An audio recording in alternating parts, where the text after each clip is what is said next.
बिस्मिल्लाहिर्रहमानिर्रहीम। अस्सलामुअलैकुम dear students, your biology instructor professor doctor Ehsan Majid. Welcome back to biology hub, welcome back to my YouTube channel, that's your channel biology hub Ehsan Biowala. आज का जो हमारा anti test का जो lecture है dear students, that is very important. मेरे तमाम बच्चे गौर से एक एक पॉइंट को सुनिएगा। एमडी कैट में छोटे छोटे पॉइंट बाज़ दफ़ा आपके लिए बाइस इबरत बन सकते हैं। ठीक है, हमने बाइस इबरत नहीं बनना।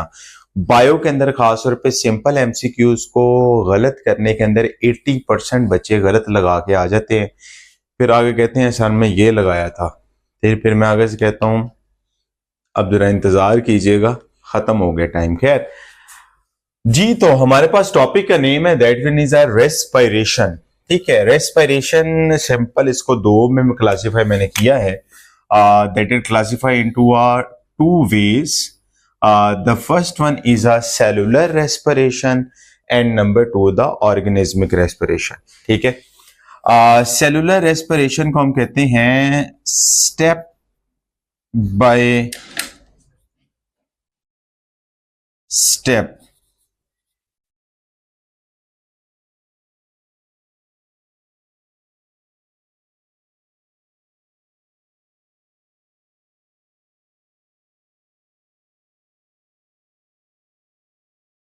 Breakdown of carbon chain.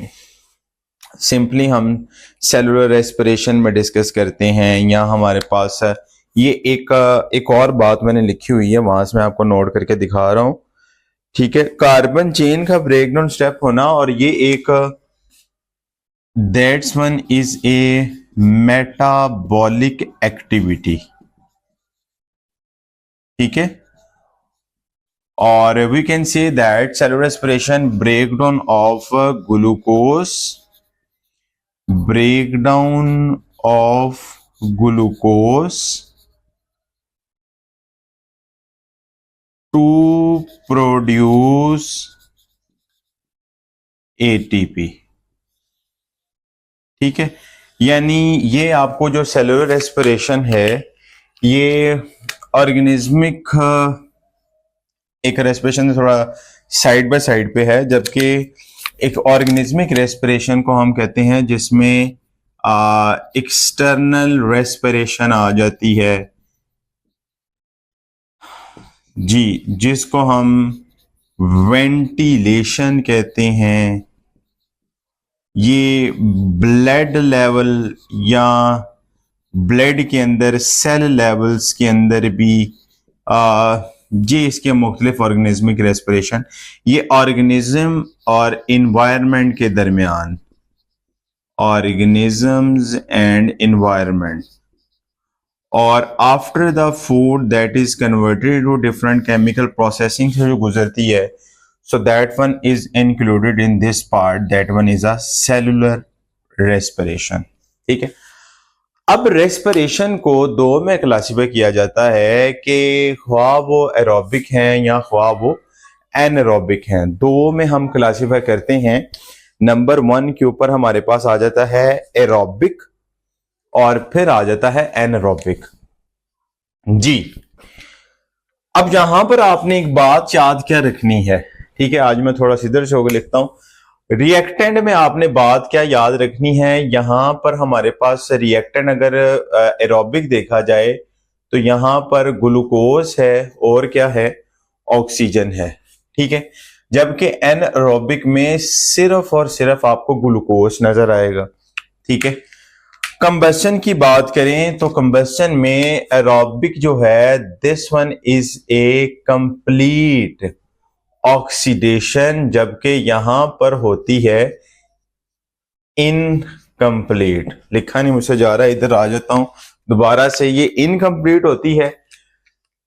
And product की बात करें तो एंड प्रोडक्ट यहां पर होते हैं CO2 वाटर प्लस ATP, यहां पर carbon dioxide, ethanol, lactic acid etcetera anaerobically. Energy yield अगर बात करें तो यहां पर आपको जो एनर्जी यील्ड है मिलती है 36 या 38 एटीपी, यहां पर ओनली 2 एटीपी। अब मेन हमने इस चीज को डिस्कस आगे जाकर ये देखना है 36 या 38 कैसे, हाउ इज इट पॉसिबल 36 हैं या 38 हैं, किधर जाते हैं, कौन से ग्लाइकोलाइसिस के अंदर वेज हैं जिनके अंदर यूज होते हैं, और तमाम बातें हम डिस्कस करेंगे।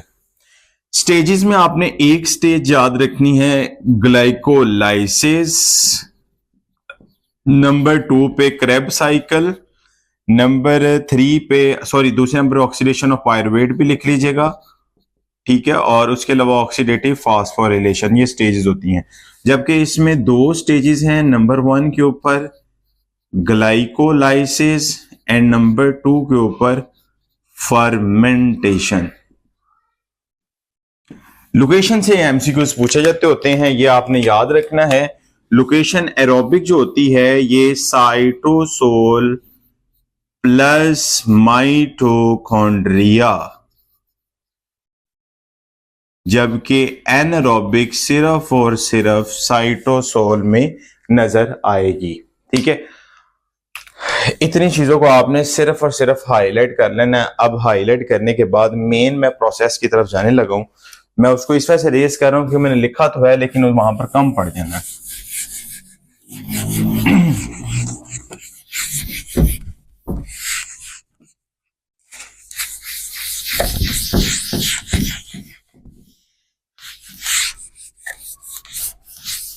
जी,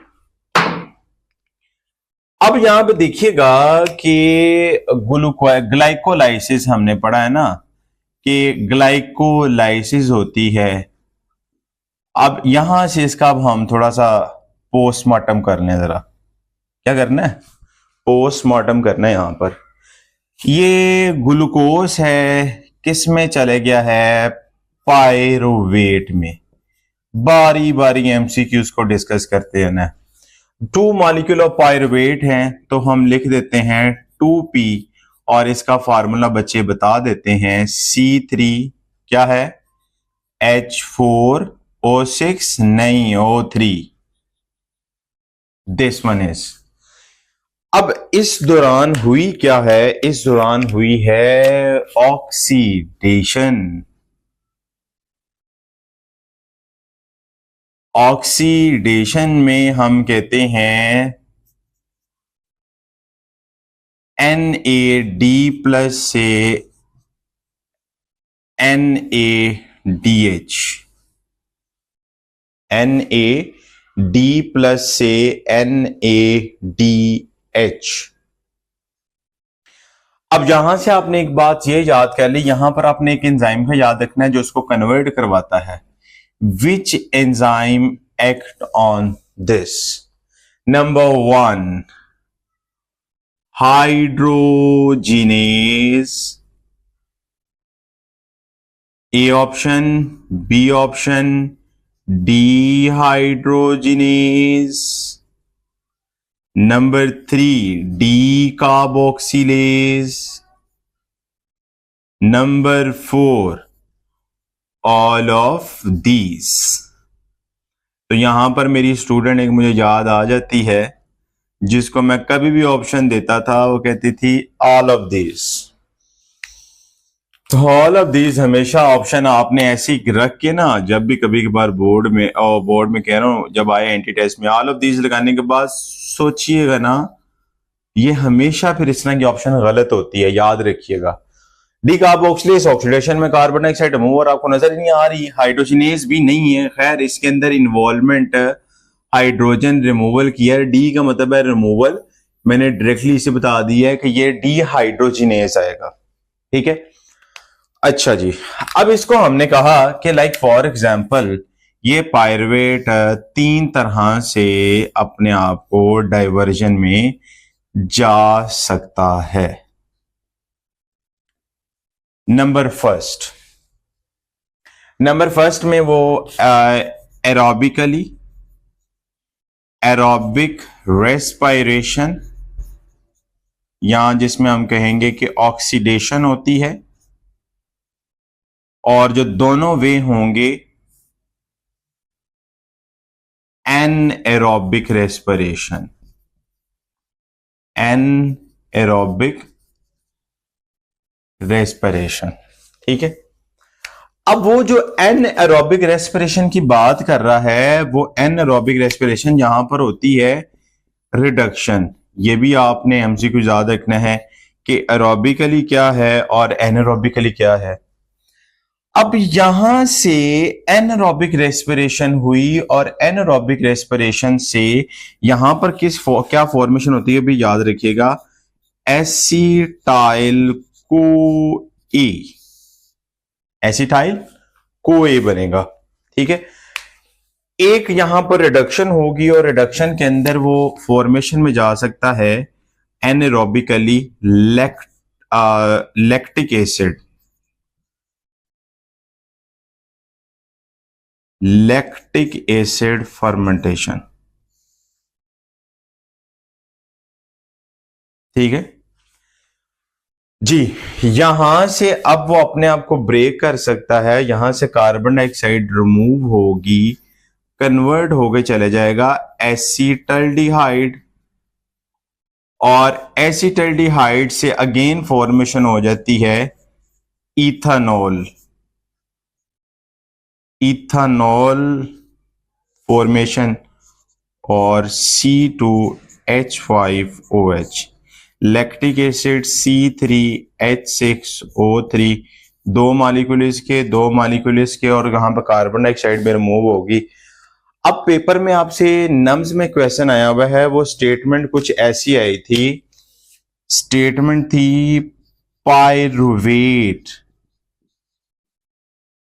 प्रोसेस्ड बाय ऑक्सीडेशन। मैंने वो स्टेटमेंट वहां भी लिखी हुई है, रिजल्टेंट प्रोडक्ट विल बी, तो रिजल्टेंट प्रोडक्ट क्या होगा बताएं जरा, शाबाश। तो मैं डायरेक्ट कहता हूं रिजल्टेंट प्रोडक्ट जो एरोबिकली प्रोड्यूस होगा ऑक्सीडेशन, तो वो यहां पर एसिटाइल कोए एंजाइम। ठीक है, अगर आता है कि pyruvate processed by the D carboxylation, तो डी कार्बोक्सिलेशन से आपको last final product resultant product, अगर कहेगा प्रोडक्ट विल बी तो वो बन सकते हैं एसिड और इथेनॉल, लेकिन उसने पूछा है रिजल्टेंट प्रोडक्ट विल बी, तो वो इथेनॉल आ जाएगा। अगर आ जाए the following only the reduction, यानी pyruvate process by the reduction resultant product will be, तो वो एक ही होगा, लैक्टिक एसिड फर्मेंटेशन। अच्छा, इसको हम कहते हैं एसिडिक फर्मेंटेशन, इसको हम कहते हैं अल्कोहलिक फर्मेंटेशन, अल्कोहलिक फर्मेंटेशन। ये फर्मेंटेशन आपको नजर आएगी यीस्ट में, बैक्टीरिया में, और कुछ अदर ऑर्गेनिज्म, या इंडस्ट्रियल प्रोसेस में हम कहते हैं, इंडस्ट्रियल प्रोसेसिंग में भी इसका यूज हो जाता है, या आप लिख लीजिएगा इसको as it is, industrial processing में इथेनॉल का यूज होता है। लैक्टिक एसिड जो होती है ये आपके किस में होती है, मसल सेल में, that can cause the muscle fatigue. Chapter number 16 skeleton muscle, skeleton muscles के अंदर उसके प्रॉब्लम्स में जाएंगे तो वहां पर आपको मसल फटीग, क्रैम्पिंग नजर आएगी। तो cumulation of lactic acid in muscle cells क्या प्रोड्यूस कर देता है, that can produce a different type of the disasters.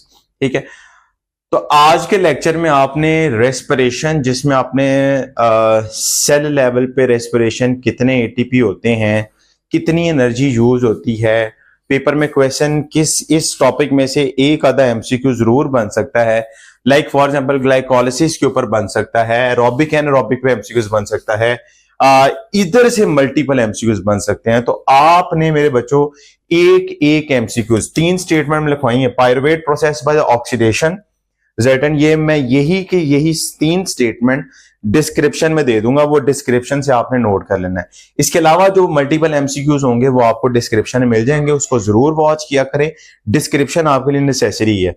मैंने अपनी डैम बायोलॉजी सीरीज से वो बुक जो मैंने लिखी हुई है उसमें से मैंने लिखे हुए हैं। ठीक है, तो वो उसमें टाइपिंग में जाएंगे, वहां पर जाके बता दिया करें, कमेंट्स में मुझे बता दिया करें। अगर नहीं तो मुझे आप वैसे व्हाट्सएप कर दिया करें। नंबर आपकी स्क्रीन पर दोबारा ये चलाने लगा हूं, ये आप देख लें यहाँ पे 0324981833 तो कांटेक्ट करें। कांटेक्ट करके अपना पेपर को अच्छा करें, तैयारी अच्छी करें। इंशाअल्लाह अल्लाह ताला आपको अच्छे नंबर दें। मुझे दे इजाजत, आपका होस्ट डॉक्टर एहसन मजीद। अल्लाह।